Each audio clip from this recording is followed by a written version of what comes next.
Hey everyone, it's Amy with Pretty Presets, and I'm going to do a cloning video. I've done a couple of them in the past, and I'm going to do this one because it's a really small object. It's a horse that we're going to take out of the picture. But what makes this kind of a unique cloning uh, tutorial is that the horse is right next to the groom right here. It's right up close. So it's not like we're taking out, say, the fence over here. That would be, it might seem like this right here would be like really easy, which it would be. And it might seem like the horse over here would be harder, but it's really not. I mean, it just takes like a few minutes to do. So what I want to make sure to look at before I remove the horse is to look at the line right here of the landscape, because I want to make sure that I preserve that once I remove the horse. So I want to make sure that I'm not going to be like, filling it in some weird way or anything like that. What makes this so perfect to clone is all of this in here.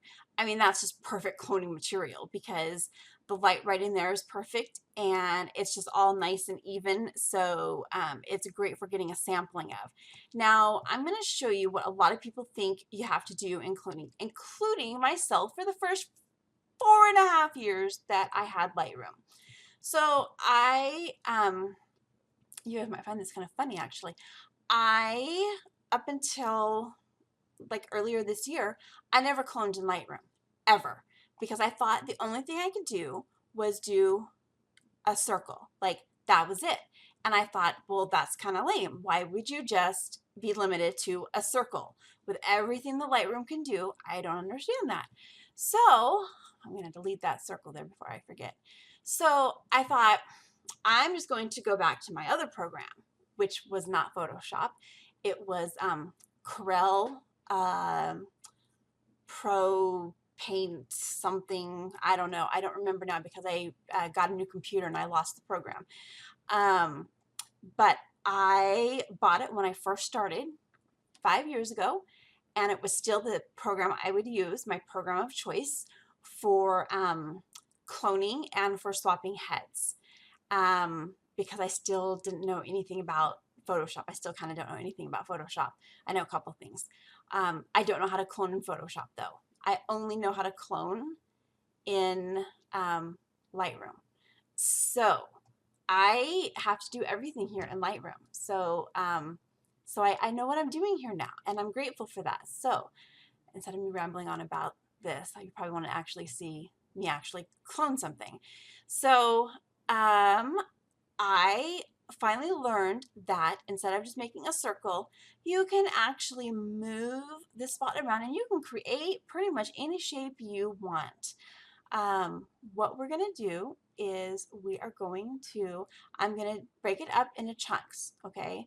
So just watch how super easy this is. So we're going to come across here like this and get up kind of close to them. And I don't want the sampling to come from this side. I want it to come from this side because this is the side closest to where my actual cloning is here. Now, what you want to check over here, if your line here is like a hard line, then that means that your feathering is down here. See how that line around the horse changed? It's a very hard line now. Now, if you increase your feathering, it kind of softens the line and makes it blend in better. So right now, I would want that line to be feathered because it has an outside line. The line that, I'll show you, this right here would be the outside line. This line that's inside, I don't really care about because I'm going to be putting another strip over that. But because it does have an outside line, we wanted to have some feathering. If I was putting a strip over this and over this side, I wouldn't care. I just wouldn't care as much because I wouldn't ever even see those edges. But since I will, I want to keep with my feathering, and I want to keep it about the same so that the line I'm about to create, the outside edge, matches this outside edge, okay? Now remember, we want to make sure that we also preserve this back here. So what I'm going to do now is I'm going to bring this one down just a little bit, and then I'm going to come in here, I'm going to make it smaller, and I'm going to come in like that. And see, it's got half his head in his green. That was the other thing that used to frustrate me about cloning in Lightroom, was I didn't understand that I could move the sampling. I thought, again, this is really lame. I don't understand why it's taking the sampling from his head and the bushes. So I was constantly resetting it. And I was left very frustrated because I didn't understand that what I had to do was just put my cursor over this piece right here and move it around. So if you're looking right here in this part, you can feel that with anything. So we want it to match, right? So we're going to come down here, okay, and we want to make sure that we're preserving that line in there, but that we still have our horse taken care of. Okay, good. So now what I'm going to do is, and this is because I can't ever remember the shortcut. I bet when I post this video, someone's going to post it for me because you guys are awesome. I can't ever remember when I'm working on a photo and it's not zoomed in. I can't remember how to go in and out of being zoomed. So I always have to like close it out and then zoom it back in and then re-click. So, okay, so see how all of this right here, all that's taken care of, all that's fine. So now what I'm worried about here is this part here around the horse, okay? So I am going to move this line a little bit so that I can actually, now see when you move the line, look, oh no, I can see part of the horse. I don't want to see part of the horse. I want to make sure it's nice and covered up there, because now I'm going to make a smaller line and I'm going to draw it up around his jacket. Just so you guys know, I've only had adult conversation via a meeting today with some of our pretty ladies, and I haven't actually seen an adult in person yet today. Only my husband yesterday, so I think I'm a little excited to talk to people right now, even though you guys can't talk back to me. So let's see how that is. I'm going to increase the feathering on that. I'm going to go both ways. See it getting hard there? We don't want it to look like that. We want it to look more like this because it blends in. I'm going to have it go to about right there. So I see right here, I want it to come in more. So I'm just going to go up there and do another one. See how that kind of blends in. Okay, good. That blends in really well. So now what I'm going to do is, there's a space right up here, and I'm trying to figure out if that's from the horse. This is the copy that okay. I think that is from some shadowing from the horse. So we're going to take that out a little bit. Not from her forehead, more from the area over here. And I really just want to like lessen that. No one, I think, is going to even notice that.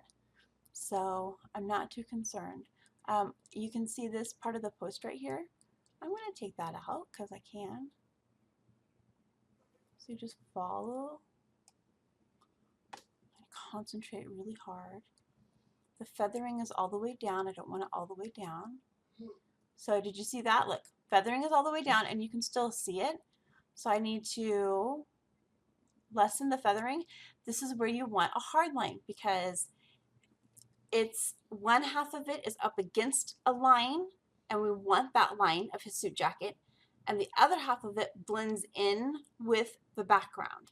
So we're good with having kind of our harder feathering there. And here's what I'm noticing right in here is just this little tiny bit right here that this portion hasn't quite grabbed onto.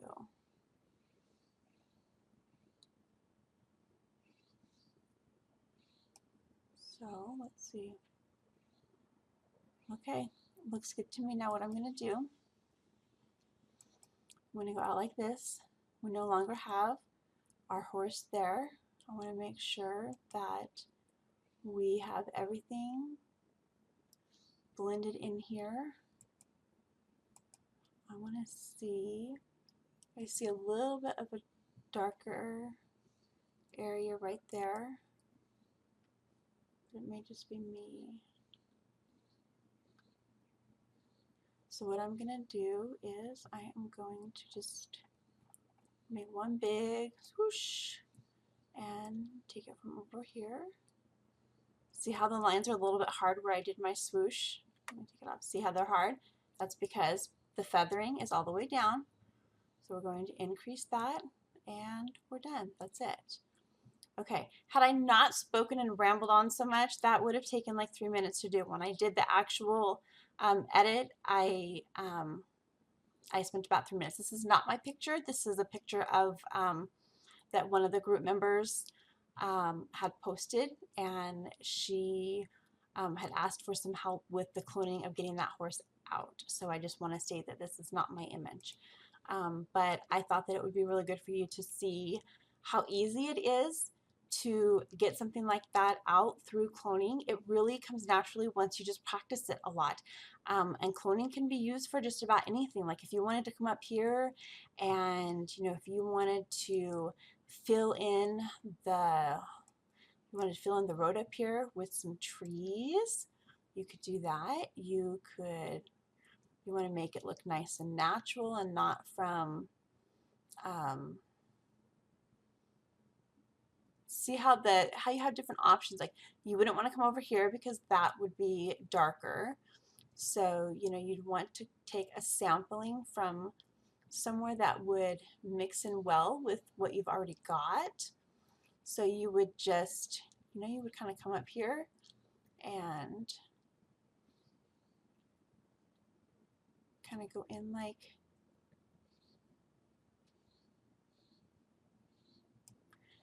that, and then we would take our feathering like that, and then I would probably just come up here and do another one right there, and then mix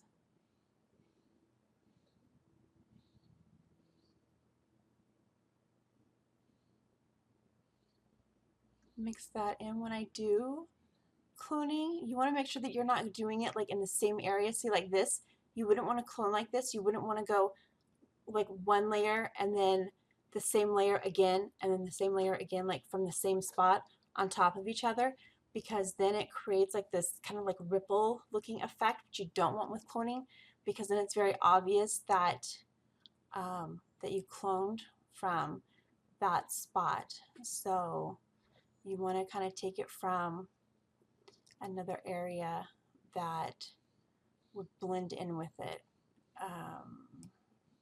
So we could probably go right there. So see, we could do that right there. See, and now that road is completely gone. You never knew that that road was there. Go along here and same thing. Kind of go like that. Got rid of that, but then we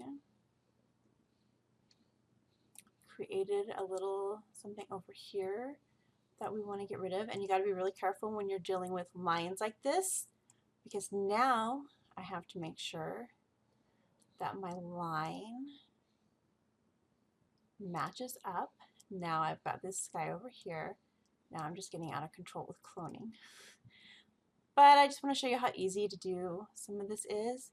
So see, like you don't want to leave it like this because the lines don't match up. So there you go, our lines now match up. So now we don't have any of that road in the background. So just really simple things like that, but those are things that can make a really big difference in an image by taking you know, something like that away, and just making sure that every bit of focus is right on the couple where you want. So hopefully you learned a couple tricks or two. So, or three, I guess. So anyways, thank you, and go out and make something pretty.